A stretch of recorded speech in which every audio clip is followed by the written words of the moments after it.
All of these sources relate to Latin American contemporary politics, specifically contemporary populism, specifically related to President Nayib Bukele of El Salvador. He became the leader of El Salvador in 2019. Nielsen M's Nayib Bukele, Populism and Autocratization, or a very popular democratically elected president, discusses this. So it delves into the presidency of Bukele.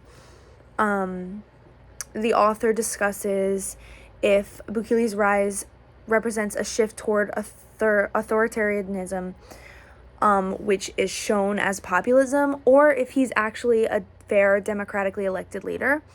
And so there's lots of split decisions on this.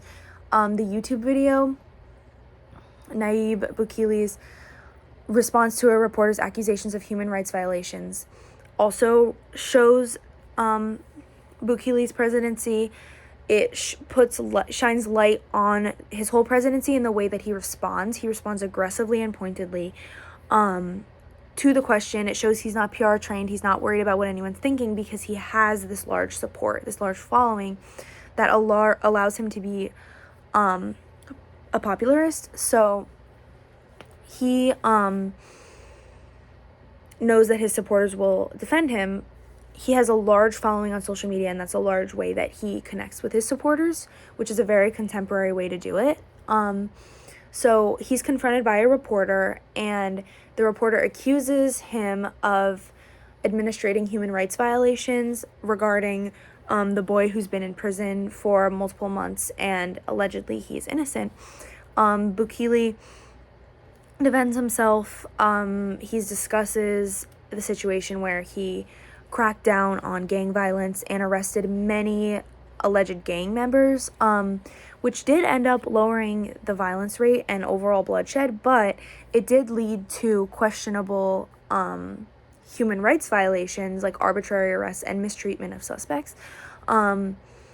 So Bukele defends himself, saying that he wouldn't have this much support if what he was doing was wrong, saying that every other country wrongfully arrests people, and that's why there's a judicial system, which is true, but he also has no regard for the possible human rights violations or for the people he may be affecting.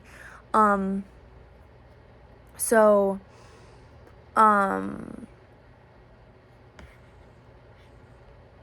this whole situation kind of highlights the way that he leads.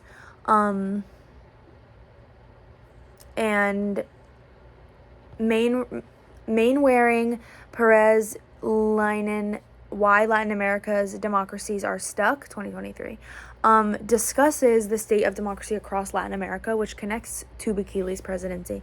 It discusses how after a large increase of democratic policies in the late 20th century, Latin America is now facing a situation where they feel like they're stuck. They have democratic policies, but they're not advancing and they're not going back. Lots of popularism and polarization is also backing up this stuckness, where since they have weaker political institutions and aren't having a lot of reforms and changes, they will have these lower level democracies, and citizens don't get as much of a say in democratic processes as they should.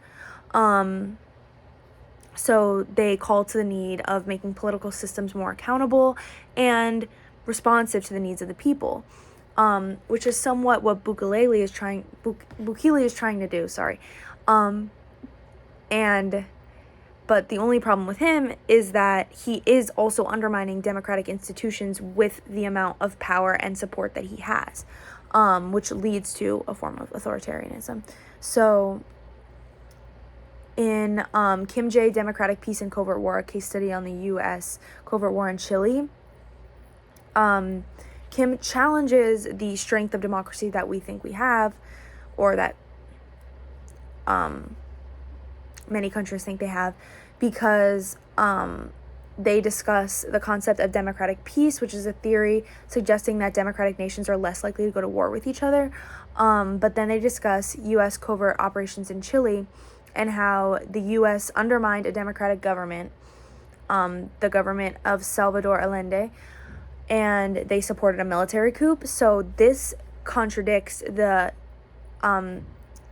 democratic peace theory, because the democratic U.S.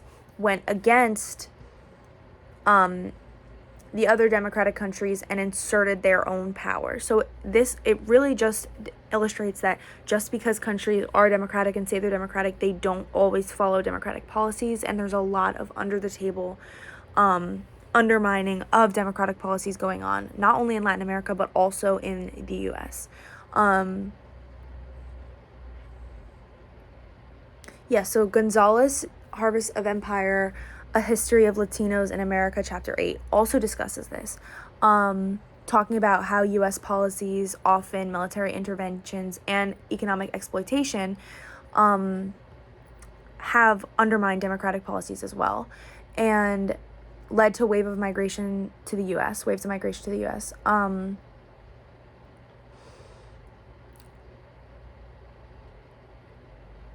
So the U.S. is not always a democratic country. They love to inflict their own power on less powerful countries and affect their own democracy. So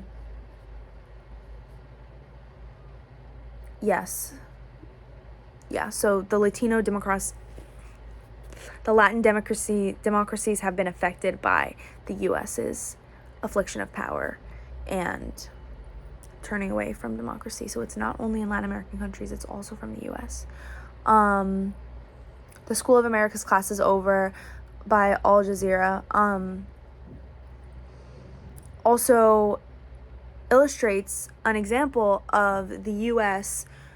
inflicting their own non-democracy into Latin American countries when they talk about the U.S.-run School of the Americas, which was founded in 1946, and it aimed to train military officers from Latin American countries, and the SOA became a place that led to human rights abuses, killings, and participations in military coups.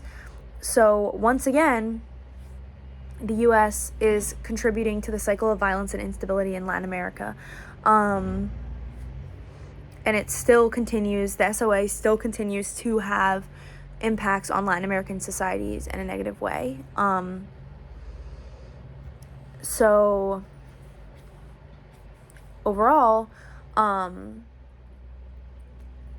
yes, these are many important contemporary themes in Latin American politics. The erosion of democratic institutions and the tension between the U.S. and Latin America that always causes more issues in democracy. And how populism, while seen as a democratic force, can also lead to the opposite and undermine democratic principles. So